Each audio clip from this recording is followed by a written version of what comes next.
Hello and welcome back to Minstrels on the Block with Sandy Madaris. Now, Sandy, continue.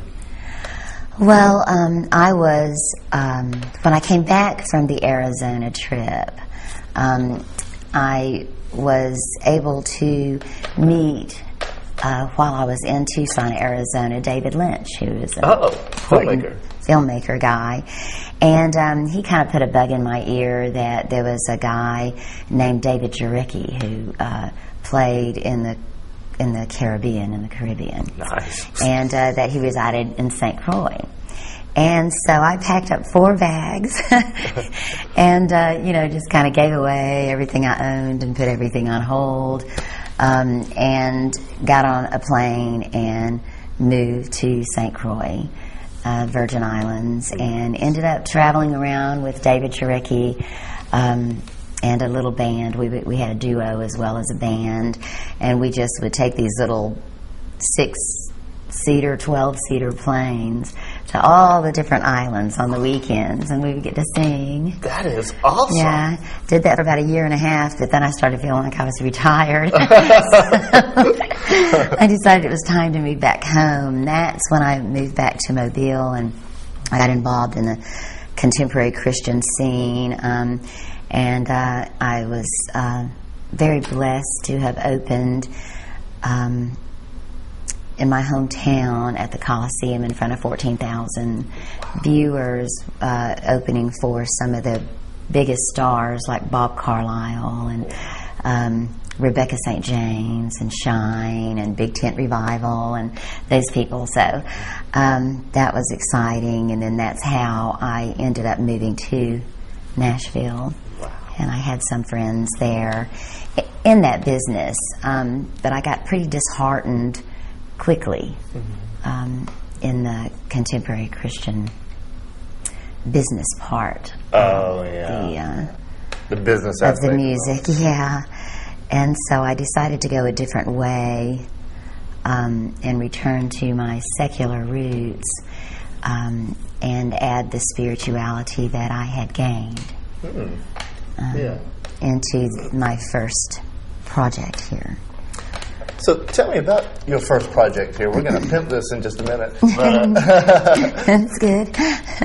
Now, I believe there was something interesting about the very way that this was recorded. It is. It was recorded in an old train car, a passenger car of a train, in the back of Cumming Station, which is a popular little area in Nashville. And a guy named Tommy Spurlock, who I was introduced to him from a good friend, by a good friend, and he took on the project, and we had some really good musicians on it, and a guy named Luke Powers and I wrote the material. And a preacher that I had met in Kentucky, and I did a concert for him at his church, introduced me to an English professor named Luke Powers, and he wrote songs, and I was invited over to his house, and we started collaborating on some things, and we came up with this CD, and then Brian Ahern became interested in it, and Brian Ahern is Emmylou Harris's ex-husband, and he produced all her records in the 70s, and he did the Bradley Barnes sessions with George Jones and Johnny Cash. I could go on, but he's just a phenomenal person. He's a wonderful, wonderful man, and we're still friends to this day. Hope we always will be. But he introduced Luke and I to Tommy Spurlock, and this was really cool because Brian had the Enactron truck years ago, which he had made out of steel, and it was the first mobile studio that would travel and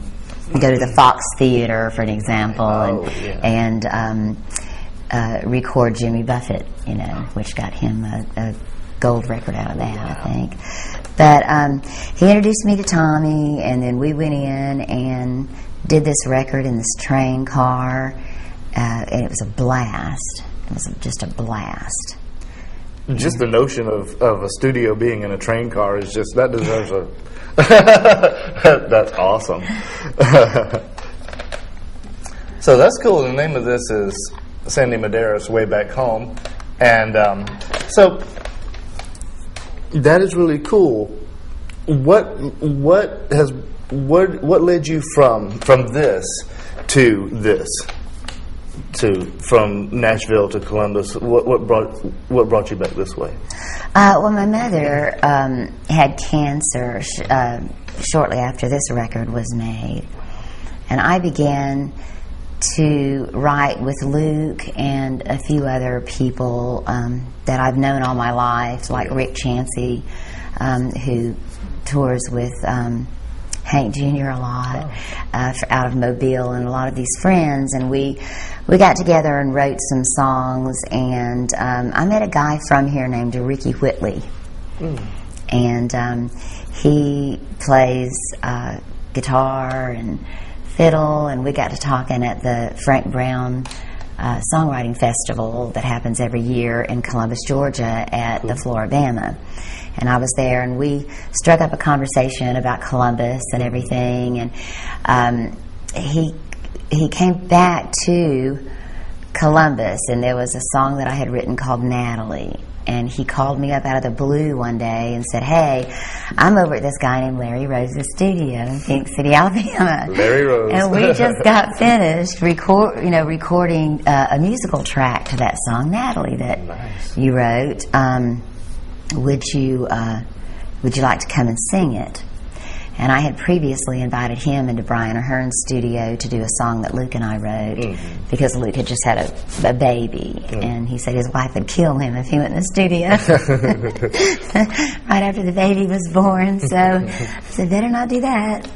So I called him, and he said, "Yeah, if you'll write a song with me, I'll come and do this one." So we did, and then he surprised me by calling me, and I came and I sang that song. And then Larry's beautiful wife, Brenda Rose, is a writer, and there was a song that she had written that I fell in love with called "Can't Get There From Here," and that's my second record that's coming out.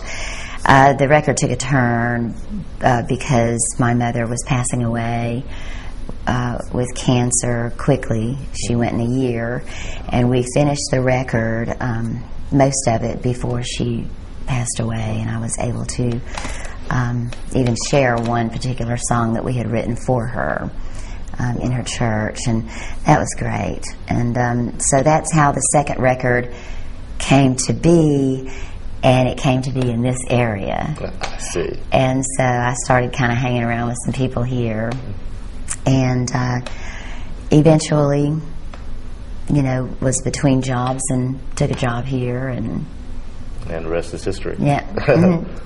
Here hanging out, and hopefully getting ready to produce a third CD.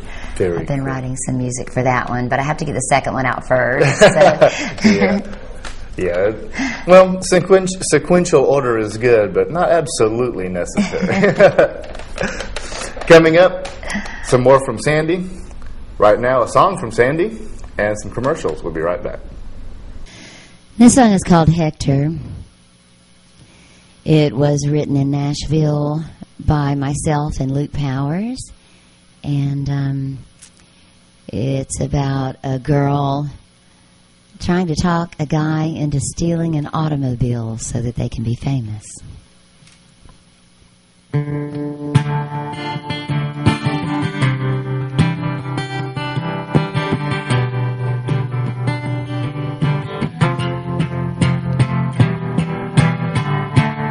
Hey Hector, let's sneak out tonight. We can steal an automobile. We'll take a drive to the edge of night.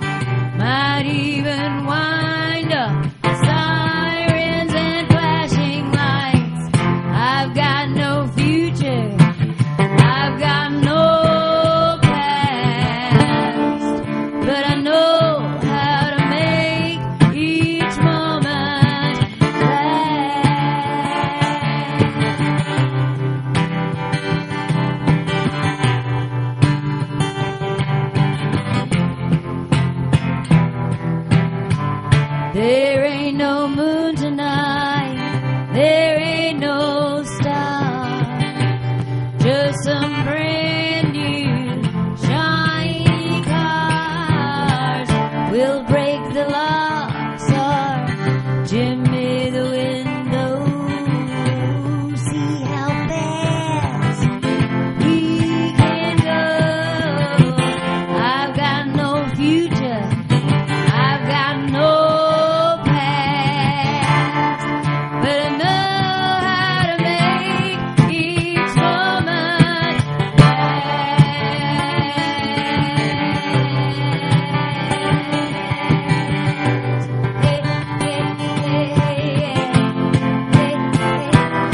Let's make a move.